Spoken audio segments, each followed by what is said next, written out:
कवि कालिदास कृत मेघदूत भाग पहला। यक्ष को देश निकाला। कुबेर की राजधानी अलकापुरी पृथ्वी पर मौजूद सभी क्षेत्रों में अत्यधिक सुंदर मानी जाती थी। सुंदर और बड़े बाग, खुशहाल प्रजा, अनेक रत्नों से आभूषित मंडप युक्त विशाल महल अलकापुरी की शोभा बढ़ाते थे। अलकापुरी में एक यक्ष रहता था। कुबेर ने पूजा के लिए उसे प्रतिदिन मानसरोवर से स्वर्ण कमल लाने के लिए काम पर रखा था। वो यक्ष अपनी पत्नी से अत्यधिक प्रेम करता था। वो अपनी पत्नी के प्रेम में इतना डूब चुका था कि उसे और किसी भी बात की सुध नहीं रहती थी। यक्ष का उसकी पत्नी के प्रति ये प्रेम सभी को ज्ञात था, यहाँ तक कि कुबेर भी इस बात से अछूता नहीं था। एक दिन स्वर्ण कमल लेने के लिए जब वो मानसरोवर को निकला तो उसे अपनी पत्नी की याद सताने लगी और वो उन यादों में खो गया, जिस कारण उसे स्वर्ण कमल पहुंचाने में देर हो गई। इस पर कुबेर को अत्यंत क्रोध आ गया और वो बोला, हे निरा मूर्ख, कामोपासक, ऐसी तेरी उद्दंड क्रिया। मैं सतपथ अनुगामी राजा, तूने मुझको है क्रोध दिया।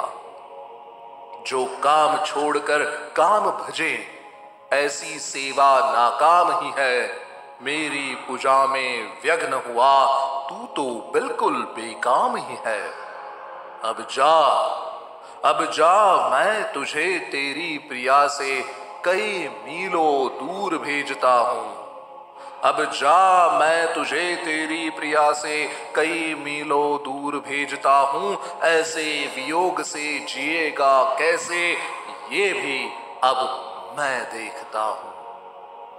अलकापुरी से निष्कासित तू जा एक वर्ष को दूर कहीं।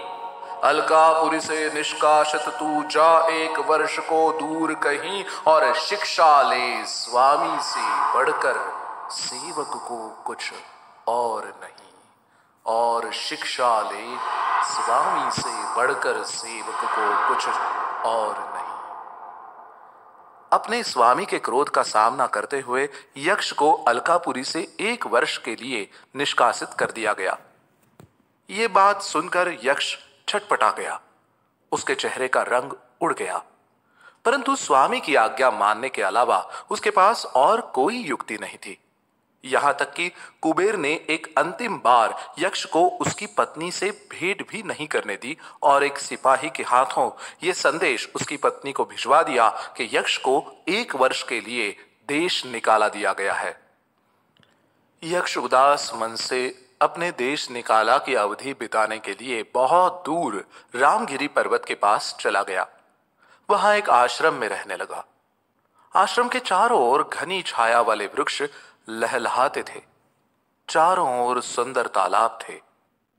इतनी सुंदर जगह होने के बाद भी यक्ष अपनी पत्नी की याद में सूख कर कांटा होने लगा।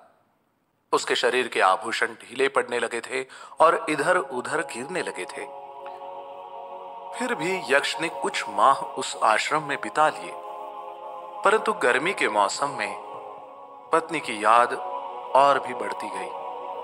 यक्ष को कुछ भी करने का मन नहीं होता था, इसलिए यक्ष एकटक बादलों को देखता रहता था। परंतु बादलों को देखकर उसे अपनी पत्नी की और भी याद आने लगती। यक्ष जानता था कि अभी आषाढ़ माह आना बाकी था और उसके बाद सावन का माह आएगा, और सावन में प्रत्येक पति अपनी पत्नी के समीप रहने की कामना करता है। इस बात को सोचकर यक्ष दुखी हो गया और गाने लगा, वो मिलन प्रेम का स्वप्न ही रह गया, दिल भी बागी हुआ बस धड़कता रहा। वो मिलन प्रेम का स्वप्न ही रह गया, दिल भी बागी हुआ बस धड़कता रहा।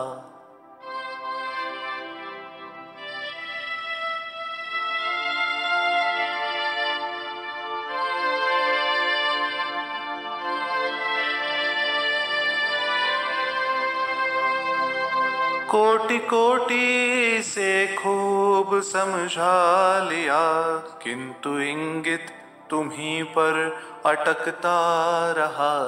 दिल भी बागी हुआ, बस धड़कता रहा।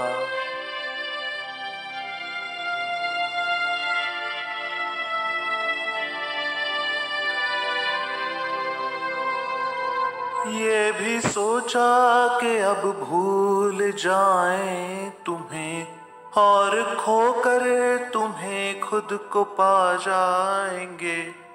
प्राण मेरे मगर तुम में वास करे, यम को लेकर तुम्हारे निकट आएंगे।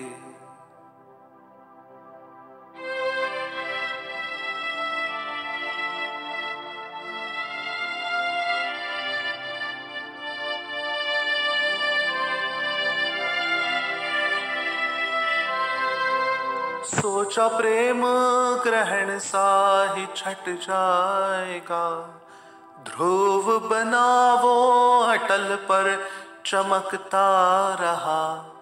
वो मिलन प्रेम का स्वप्न ही रह गया, दिल भी बागी हुआ, बस धड़कता रहा।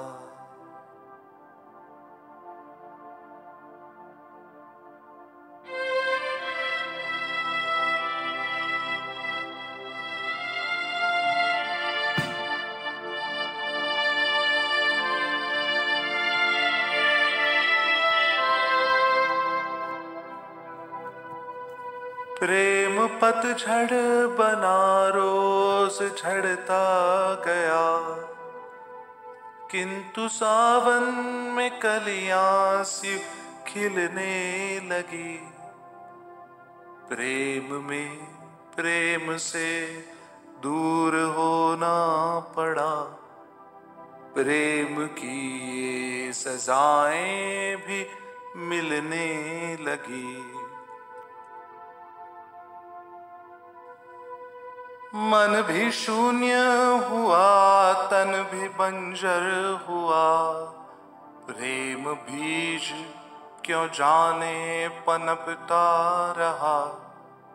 वो मिलन प्रेम का स्वप्न ही रह गया, वो मिलन प्रेम का स्वप्न ही रह गया। दिल भी बागी हुआ, बस धड़कता रहा। वो मिलन प्रेम का। इस तरह प्रेम में तड़पता यक्ष अपनी ही दशा पर शोक मनाता रहा, परंतु वो जानता था कि इस तरह जीवन व्यतीत करने से वो कहीं ना कहीं अपनी ही पत्नी को पीड़ा पहुंचाएगा। तो यक्ष ने समय काटने के लिए युक्तियां ढूंढना शुरू कर दिया। कई दिन बीत जाने पर यक्ष की पीड़ा और समस्या का कोई अंत नहीं दिखा, तो यक्ष जंगल के पार एक मंदिर की तरफ गया। अब उसे ईश्वर से ही सहायता की उम्मीद बची थी। वहां पहुंचकर यक्ष को समय व्यतीत करने का एक साधन नजर आया, परंतु वो साधन क्या था और किस तरह यक्ष अपना समय व्यतीत करने वाला था, ये जानने के लिए हमारे साथ जुड़े रहिए और